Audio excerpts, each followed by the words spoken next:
T'as un truc à manger là, franchement, j'ai hyper faim. Tu veux un gâteau? Mais ils sont pas cachers ceux-là, ils sont pas sur la liste.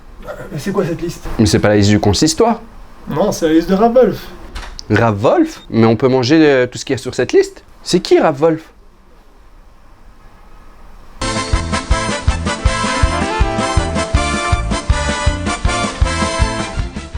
Tout le monde connaît la liste des produits autorisés par le consistoire. Depuis quelques années, certains d'entre vous ont peut-être également entendu parler de la liste du Ravolf, une autre liste de produits autorisés qui inclut d'autres produits, biscuits, barres chocolatées, etc.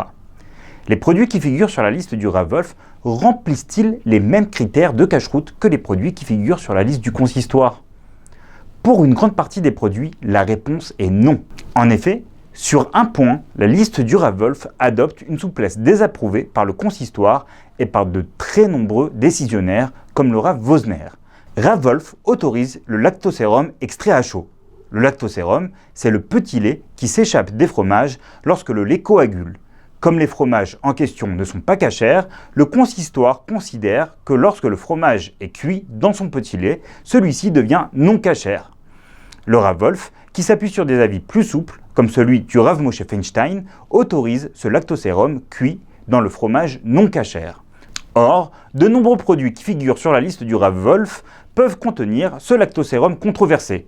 Kit Kat, Pepito, Kinder Bueno White. Pourquoi le consistoire et le Ravolf n'adoptent-ils pas les mêmes critères de cache-route?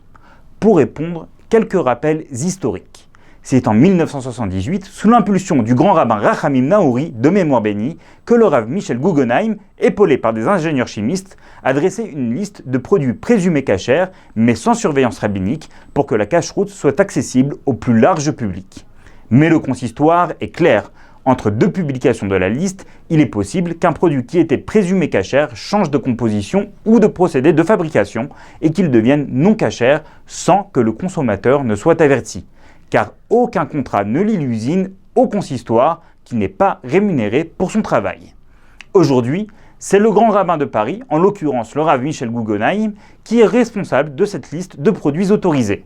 Quant au Ravolf, il n'est pas seulement un érudit en Torah, juge rabbinique à Amsterdam, extrêmement versé dans les lois de la cache-route, c'est aussi un homme de terrain, habitué à visiter des usines.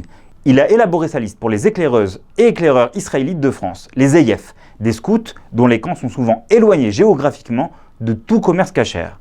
Le Ravolf a parfaitement conscience que l'autorisation du lactosérum est loin de faire l'unanimité. S'il s'est permis cette souplesse, c'est pour permettre aux EIF des produits autorisés par certaines autorités, bien que l'autorisation soit très controversée, pour ne pas que ces personnes consomment des aliments non cachers selon tous les avis. D'ailleurs, Ravolf précise explicitement, cette liste est basée sur des avis indulgents. Il est évident qu'a priori, il faut acheter des produits avec une surveillance permanente, c'est-à-dire un tampon de cache-route reconnu, assurant le contrôle complet des ingrédients, du lait surveillé, les chamours, et de la cuisson des aliments par un juif. En résumé, dans sa liste de produits autorisés, le Ravolf se montre plus souple que le consistoire pour des raisons bien précises et dans des situations bien spécifiques.